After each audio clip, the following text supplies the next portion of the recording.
இனிமே கண்ணை மூடிட்டு கடலை எண்ணெய் வாங்கலாம். ஏன்னா மந்த்ரா கடலை எண்ணெய் இதயத்தின் தயாரிப்பு. வறுக்க பொரிக்க ஏன் எல்லா சமையலுக்கும் மந்த்ரா தான். மந்த்ரா கடலை எண்ணெய், அபார ருசி, ஆரோக்கியமான உடல் நலம். விருதுநகர் மாவட்டம் அருப்புக்கோட்டை சுற்றுவட்டார பகுதிகளில் இருந்து ஏராளமானோர் திருச்செந்தூர் முருகன் கோயிலுக்கு மாலை அணிந்து பாத யாத்திரையாக செல்கின்றனர். காரியாப்பட்டி அருகே உள்ள கழுவனச்சேரி பகுதியைச் சேர்ந்த தொழிலாளிகள் சரைய கருப்பன் மற்றும் முத்துப்பாண்டி ஆகியோர் இன்று அதிகாலை பாத யாத்திரையாக புறப்பட்டனர். காலை 6 மணியளவில் அருப்புக்கோட்டை வழியாக மதுரை தூத்துக்குடி தேசிய நெடுஞ்சாலையில் நடந்து சென்று கொண்டிருந்தனர். செட்டிக்குறிச்சி விலக்கு அருகே நடந்து சென்றபோது ஒரு கார் அதிவேகத்தில் வந்து இருவர் மீதும் பயங்கரமாக மோதியது. இதில் சடைய கருப்பன் முத்துப்பாண்டி இருவரும் தூக்கி வீசப்பட்டு சம்பவ இடத்திலேயே உயிரிழந்தனர்.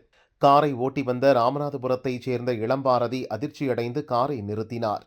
காரினுள் அவரது நண்பர்கள் இருவரும் இருந்தனர். போலீசார் வந்து சடலங்களை கைப்பற்றி பிரேத பரிசோதனைக்காக அருப்புக்கோட்டை அரசு மருத்துவமனைக்கு அனுப்பி வைத்தனர். இளம்பாரதி கோயம்புத்தூரில் தனியார் கம்பெனியில் மேலாளராக வேலை பார்த்து வருகிறார். ஞாயிற்றுக்கிழமை விடுமுறை என்பதால் முருகனை தரிசிக்க கோயம்புத்தூரில் இருந்து திருச்செந்தூருக்கு காரில் புறப்பட்டனர். இளம்பாரதி அதிவேகத்தில் காரை ஓட்டிச் சென்றதால் திடீரென கட்டுப்பாட்டை இழந்து ஓடி சாலையோரம் நடந்து சென்று கொண்டிருந்த பக்தர்கள் மீது மோதியுள்ளது என முதல்கட்ட விசாரணையில் தெரிய வந்தது. இளம்பாரதியிடம் போலீசார் விசாரித்து வருகின்றனர்.